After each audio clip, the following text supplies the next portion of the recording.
Welcome to season 10 of Accountants Are Sexy, Change My Mind. In this season we have 10 brand spanking new guests to introduce you to. We'll be talking about things like exit plans, niching your business, you'll meet one of the captains. We're going to talk about finding your spiritual home, and we even have, of course, a discussion on AI and how it can improve your business. So stick with us, but before I introduce you to any guests, please meet our new sponsor, Swoop for Advisors.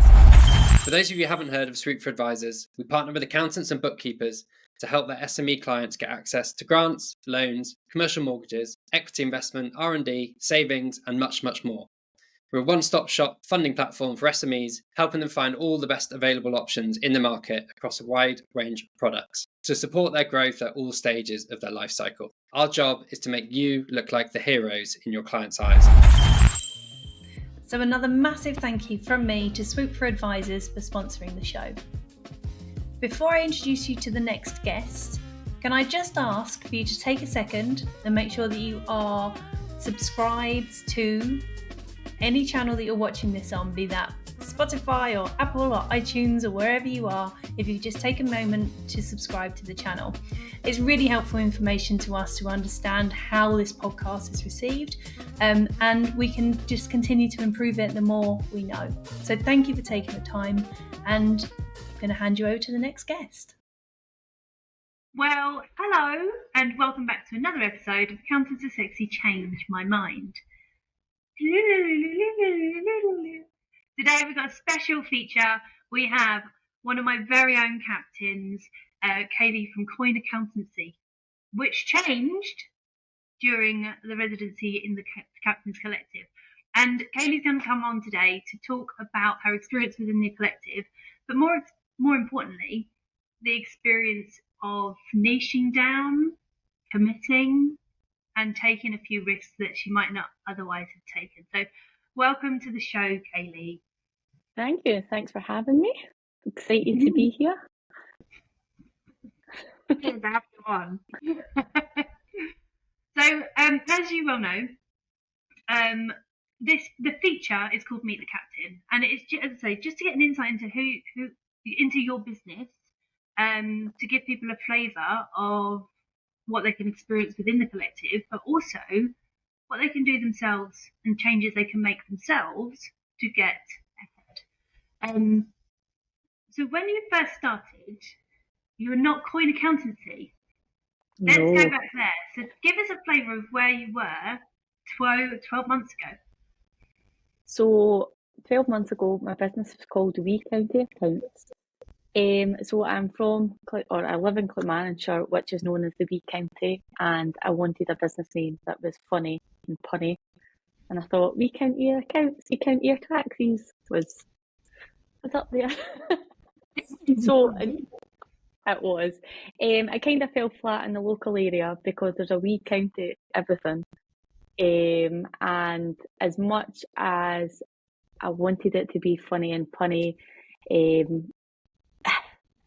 didn't really have that about it.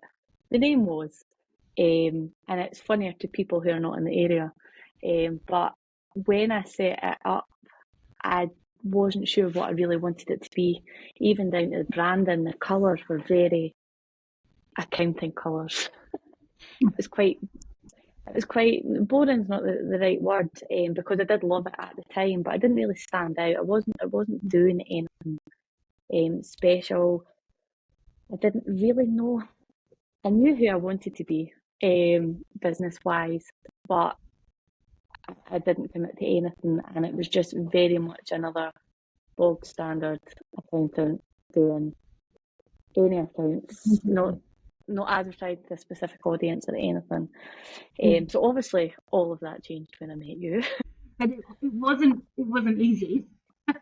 No, so for the first 3 months of working together, there was a lot of resistance. So tell me about that. Tell me about the resistance that you were feeling at the time to not to niche. So I think if you're an accountant and you're listening to this, you will understand how scary it is, the thought of niching. As much as the rational part of your brain does know that if you niche, you are not cutting out a market. In fact, you're making yourself more appealing to the market that you want to work with. But there is something about the thought of the fear of people looking at you and thinking, oh, well, she niches there, so I can't speak to her. So I always wanted to niche in the health and fitness industry right from the beginning. But like every new accountant, especially those the smaller businesses, working with who I wanted to work with. Yeah. So what did you think? Did you think there weren't enough businesses out there? Did you think that you would lose opportunities to earn money, or did you worry that it might be successful? Like where was the fear coming from? I think it was definitely the lack of money. Like if I was narrowing who I wanted to work with, would that in turn narrow my income? So that was a big factor, especially just starting out. Although I say starting out, I had been going 12 months by the time I met you. But yeah, that was probably the biggest fear, was that I wouldn't be able to have a successful business. But again, the rational part of my brain knows that the health and fitness industry is massive. So that was never going to be a thing. And yet somehow the fear still controlled. Yeah, it is funny. I think the thing that stands out for me, and this is hindsight, this wasn't at the time, but the thing that stands out for me is that you had created a business called We County, which is a local business. Like it feels like it should be a local accountancy.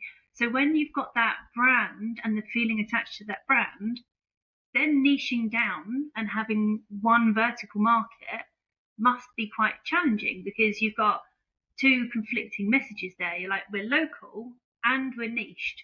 And when you are local and niched, there's probably not enough business. Yeah. Thinking back to the name choice. Because straight from the beginning I was like, I'm online, everything is remote, my services were over UK wide. But yeah, to use a pun from from the local area. Yeah. It's interesting because like the branding journey, or your branding journey, has been beautiful to see. Like you're colourful, vibrant, you've got a very clear, defined brand. Like if there was posters of accountants and yours was on there, yours would just pop out. It's very obvious.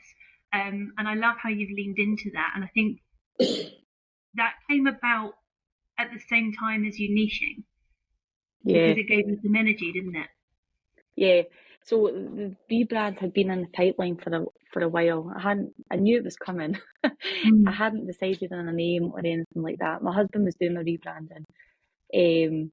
We had the colours and all that down, and it just fitted so well. Like it was just coincidence that they kind of happened at the same time, but it just seemed like such a good opportunity to launch the name, the new brand, and say hello, I'm Kaylee and I work with fitness people. I'm so pleased you can say that with confidence now. I know. Me too. Do you remember the moment that kind of forced your hand a little bit on the niching? Oh, vividly. So I was on a train down to London and I took my laptop to work on the train, and I remember messaging you. Like we had been having a discussion, I think during the boost calls on a Tuesday. I mean, I'd had this discussion quite a few times. And you basically sent a message and said, please read this article. So I read the article and I was like, right, okay, I get it. I love the article. You need to make your mind up now. Are you niching? Like, are you going heavy into that? Or are you going to try and get your niche by personal brand? And I was like, no, I'm going into it. And you were like, right, okay, commit to me 3 months. Please just see it out for 3 months and let's see how it goes. And I've never looked back. I actually remember the train journey back up, creating a Instagram post, a carousel, and it was the first time I'd ever put any big content out, like talking to gym owners, and I ended up getting a client off the back of it, and I was like, yes, Kelly's magic. Let's just hope we can keep replicating this, right? But it's so true though. The article I sent you for those listening was one I found in Accounting Web, I think. And it was just the story of somebody else who was resisting niching for the same reasons the majority of people resist niching. It's because it's scary, it seems limiting, not opening. What if I want to change my mind? What if there's not enough clients? What if I can't do this? What if there's not enough credibility? All of that. And then it says, but we did it anyway. And that's the moment their business took off. That was the whole reason it took off. And I think at the moment, where we've got 94,000 accountants in the UK, with something like 500 or 600 accountants starting up every month, like that isn't even a joke. God. Like that's something I found out the other day. You have to differentiate yourself. Yeah. You have to give people a reason to buy from you. Being an accountant isn't enough. It's not enough. Yep. Just get lost in the sea. That's it. Like, there's so many. Because I've had a few questions from people. So is it just fitness people you work with? And I'm like, no, it's not. I don't close my door if you're not in the fitness industry. Those are the people that I like to attract. They say surround yourself by people who inspire you, and fitness people do inspire me. Not enough that I give up pizza and wine, but enough that I think about giving up pizza and wine. It's inspiring. Yeah. But I'm like, no, but having someone to talk to, having just someone to target really, really helps. And other people do read information targeted at fitness coaches or independent gym owners and are able to take value out of it, even if they're not within that industry. So it hasn't been that I started to niche and then suddenly didn't work with anybody else. I constantly have people out with the industry who still are getting value from what I'm putting out. It's just now the things that I'm putting out are specific and there's a target behind them rather than just putting out random accounting advice and hoping that it sticks with someone. Yeah. Your content's really changed over the past year. I love it. What about one of my favourite memories, and I want you to tell the story, so I'm going to have to be careful of how I say it, was about being tagged on Instagram. That was that felt like quite a defining moment for you. So explain that. I really hope we're going to be talking about the same thing here. Well, now I'm really interested to see what you're going to say. What was it tagged on LinkedIn because of Instagram? No, I think it was Instagram. Okay, maybe we're talking about different things here. Might have been. Well, I'll tell you a story that I think you're talking about, and then you can correct me if I'm wrong. It was someone not connected to me on LinkedIn put out a post just saying that they had a client or a potential client in the fitness industry, but they weren't able to help them, or were there anybody out there who worked with people in the fitness industry. And I got tagged by people I was connected with, and then I got tagged by someone who I've never met before, ever, or like virtually met, that I'd never even heard their name, and I was like, oh my god, I am getting known in this industry. Like, it was such an exciting time. I remember screenshotting that and sending it to the captains. Because you've got to celebrate our wins, right? And that's a massive win. Yeah, and it went in the Friday folder. Yes, feel good folder. So so to recap, you've chosen your niche, you've committed to it, you started to put content out there, and then all of a sudden, not only are people who know you recommending you, but people who you haven't met are also saying you should speak to you because they've seen your content and they trust you're the right person to refer to. That's huge. And you don't get that if you're just another accountant. You just simply can't get it, because why would somebody just tag just another accountant? Like, I know. But as a stranger. It's epic. So the content is a hard subject for accountants. Like, coming up with content ideas. They're not known for being the most creative in the world, even though I'll argue against it to my heart's like. But they don't necessarily believe they're the most creative in the world, and they don't believe that they've got the stories to tell. So how has your content changed over the past 12 months? I think before joining the collective, it was just, there was no rhyme or reason to the content that I put out at all. There was no structure. Even some of the educational posts that I put out, looking back, I'm like, archive. They just, they were educational, but they didn't really. Business owners don't really care about some of the stuff that I was putting out. Now that I have niched down and I know who I'm talking to and I know the challenges that they face, it makes creating content a whole lot easier. Yeah, definitely. This is the whole purpose behind. Like, we haven't even gone too deep into ideal client territory with you, have we? Like, we don't really have a name for someone. We just understand the general area that you want to be sitting in. Yep. And that's enough. Yeah, that's a game changer. Yeah, it's about getting enough of that information to understand the challenges that they have, to understand how you can solve their challenges, and then that's the content that you focus on. So rather than just talking about accountancy in this broad term, you understand them well enough to have more consistent, better content. So what have been the challenges for you with your content creation? Because like we've done the upside, let's give balance. What's been the challenges for you? So my ideal client mostly hangs out on Instagram, which means I have to be on Instagram, which I like. Out of all social media platforms, personally, I like Instagram. But putting myself on video to get out on Instagram has definitely been a challenge. Yeah, go back even, what are we in, November now? So 8 months ago was when I decided to properly niche, maybe 9. And I have known for ages what I have to do to get seen by who I want to be seen by. And it's taken me like 6 of those months to fully commit to not so much getting my face out there.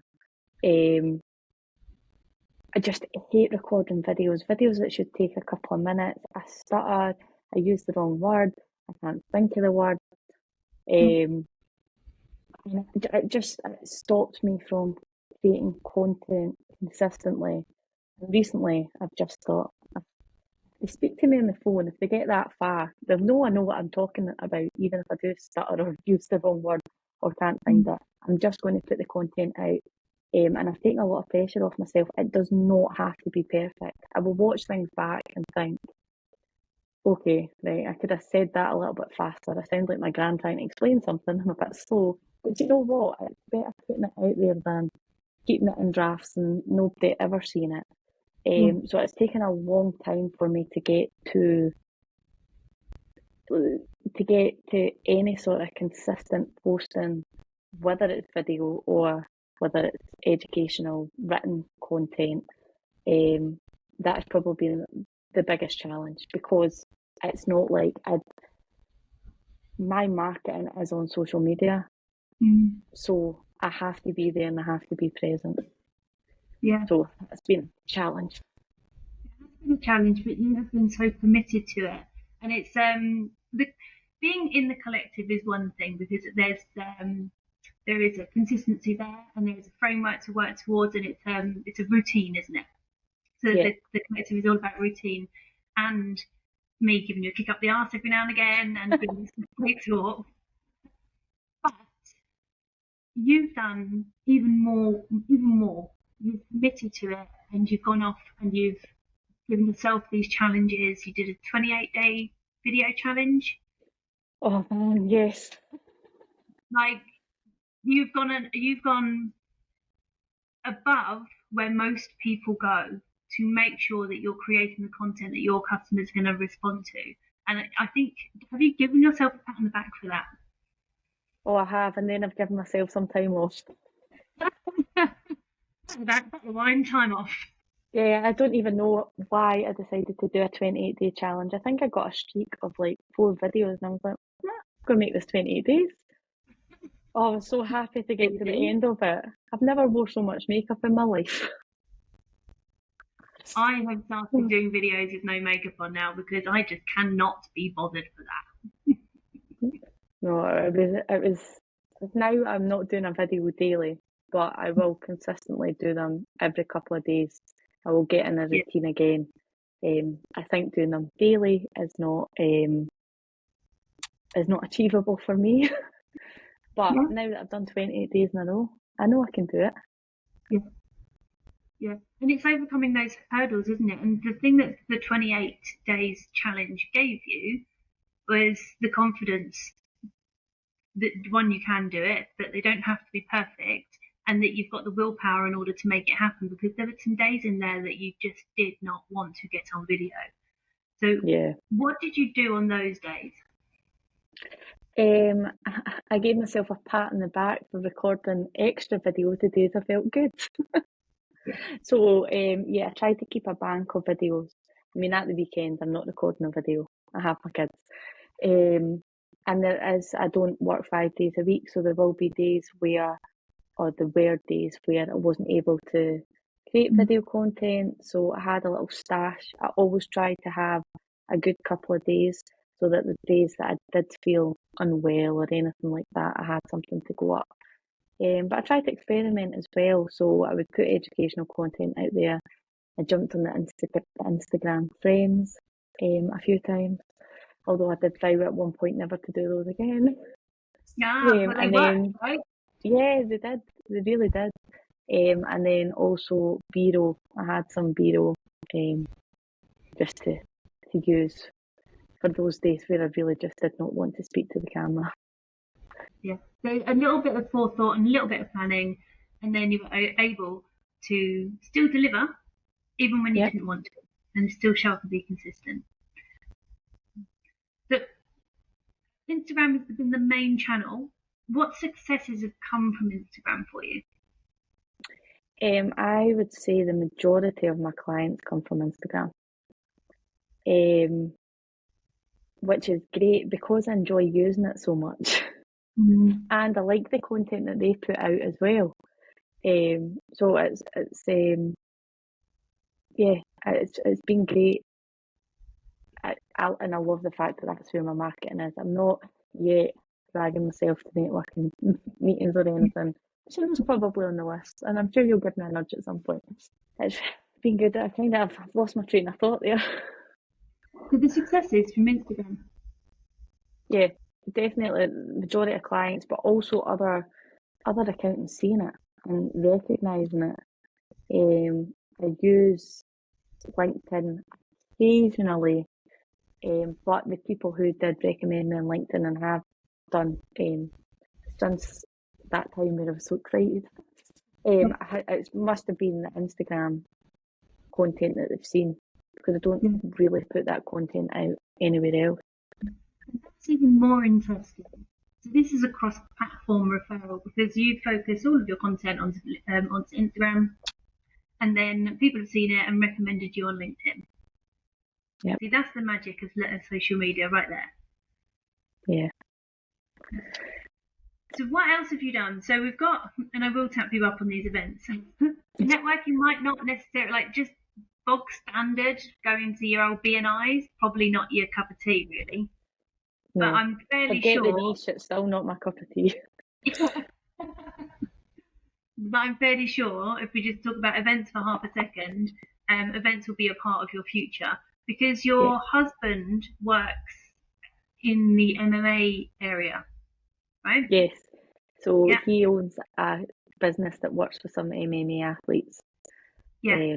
So there is a crossover there. That's why I offer services to athletes. And I'm working with one at the moment that my husband also works with. So it's been quite good in that respect. Yeah. Yeah. So the events that you would go to surely would be more open than that. So there'd be conferences for sports-based businesses. where he works or what he works on, maybe not so. But I have thought about there is a lot of expos and things. There's one that comes to Scotland every year, and I have thought I'm going to get a stall there. I don't know if it'll be next year, but that's on the vision board for the future, is to be there. I want to be known as the accountant in that industry, so I have to start taking myself. When you said that, I heard get a stall there, or that's what I heard you say, but what I heard you mean was probably get a speaking gig. Oh, dearie me. I heard speaking. I mean, that would be fantastic. Pretty sure I wouldn't sleep for weeks before it, but yes, I know these are things that are on the big list for the future. Things that absolutely scare me senseless right now, but I know I'll get there. I mean, my confidence now compared to 12 months ago is crazy. So I'm sure at one point I will be able to stand on a stage and do something other than go, oh. Podcasts are a good step. They're a good stepping stone for that. So then, like, you've been a part of the collective. We've been running for 12 months now. You're a founding member, and it's been beautiful to have you in there. And I appreciate you coming in and just getting involved, Kaylee, because you've just nailed it. Like, I'm so proud in an absolutely non-patronising way. I'm so proud of everything you've achieved so far. So what does the future look like for you? I think to just up my presence in that world. Just now I'm hidden behind an Instagram account. It clearly says that's the world I want to be involved in. But as much as I dread the day of speaking at events, I do know, and I do plan to start putting myself forward, becoming, partnering with some of the collectives in the industry, being guest experts, things like that. I feel like the growth that I've had in the last 12 months has been amazing. I'm so proud of where I am, and I know what I want this business to be, and I know that to get it where I want it to go, I'm going to have to make some big scary steps, but I will do them. And before we wrap this up, and I've got a final question for you, but I'm not going to get there just yet. What's been your favourite experience about the collective? Like, what's been the bit that has been your favourite experience? I think the community aspect of it, I just love it. We've all got our own struggles with marketing. We're all different niches, want different things, but there's something that, like, there's just a shared passion to do better there, which I absolutely love. And I find that the other captains, like, very inspiring as well. We'll see them put out things and I think, oh, I wish I'd had that idea first. But the community aspect, it's brilliant to have people there, like the days where I do not, like during that 28-day challenge, where I did not want to put anything else out, or get in front of that camera, to have somewhere to go, or questions to ask, like people to ask questions to. It just feels like I'm part of something, and I love that. Yeah. Like, I love knowing that, and it's not just marketing questions that I can ask. You can go and ask anything, but just having people with a similar goal is brilliant. Yeah, it's the drive and the passion. I think that sometimes when you're feeling really low or feeling like you're starting to doubt yourself, which we all do, I think everybody in business has this feeling, to be able to come on and just ask a daft question, or ask for your butt to be kicked. Like, I'm not going to do this unless someone tells me to do it. So just tell me. Like, that's the kind of thing that the group deliver. Like, get off your ass, Kaylee, and go and do this video. Yeah, they definitely do that. And I love the way that we all refer to ourselves as captains. I think it's so important. What do you think about the message of being the captain of your ship? How does that resonate with you now, and is that different from 12 months ago? Oh, totally. So 12 months ago, before you put out your offer for the collective, I thought, like, I had been looking for people who could do content for me. Basically, I thought, as long as I got something out 3, 4 times a week, that would be enough. But that just, see the thought of having someone else do my own marketing now. I couldn't do that. No one can say what I want to say the way that I want to say it. No one has that passion, and I think how I thought about it 12 months ago, I did not understand what marketing really was and how I could appeal to the people that I want to appeal to. And now I realise that there's no other way than me being at the helm and being the captain of my own ship. Music to my ears, and I didn't even prep you for that question. No, that's absolutely spot on. And that's the whole reason behind this. Let's be the captains of our ship. Let's take control. We can outsource bits and bobs. That's not a problem. But as long as you're the one driving, as long as you're the one that's being there navigating the way through, that's what's important. That's what's vital. And that's what people, you ask people within accounting communities, what would you outsource first? If you had the money and everything's, all being equal, what would you outsource? Marketing first, and like every single one of them. You should not be outsourcing your marketing until you understand what marketing you should be doing. It's crazy. People just absolve themselves of responsibility because they don't like it. It's scary. I think as well, there's a lack of understanding. Like, people really just don't understand what marketing is. They think it is just getting something out, not getting out what you want to say. Only you can say it. So, yeah, absolutely. So, last question then, Hayley. What is the sexiest thing about accountants? Oh man, I wish I'd known this question was coming. Oh no. You know what this podcast is called, right?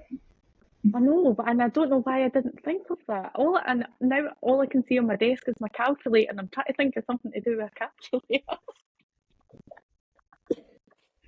An ability to split up a bill at the end of a meal, like that. Yeah. Like, you have no idea how sexy that is. As somebody who has dyscalculia, as you well know, me and numbers, we're not friends. I was given the responsibility for splitting up the bill at the end of the night, and I did. It was fine, up until the point where then they added that money at the end for waitresses and stuff. What's it called? Yeah. They added the tips at the end, but I'd collected everybody's money by then. And then we had to pay like this huge tip at the end because it was a massive party. Don't give me jobs like that. You wouldn't have made that mistake. Definitely not. I wish I had something better to say than that, but caught you off guard. I know. I should have had that written down. Well, Hayley, you'll be pleased to know that I am in the process of writing a book about this podcast, and that quote will be in there. So, oh dear me. It's been a real pleasure. Thank you very much for coming on and sharing your experience with everybody today. I really appreciate it, and well done. Thanks for having me. The past 12 months. Oh, thank you. And just a final word for me before I let you go. I wanted to say thank you so much for listening to Accountants Are Sexy. When I say your thoughts are the only thing that matters, I truly mean it, because this show is nothing without listeners, right? So please like, subscribe, comment, slide into my DMs. Let me know what you think. Let me know what you want more of, and I will try and deliver. Apart from that, I hope you enjoyed today, and I'll see you next week.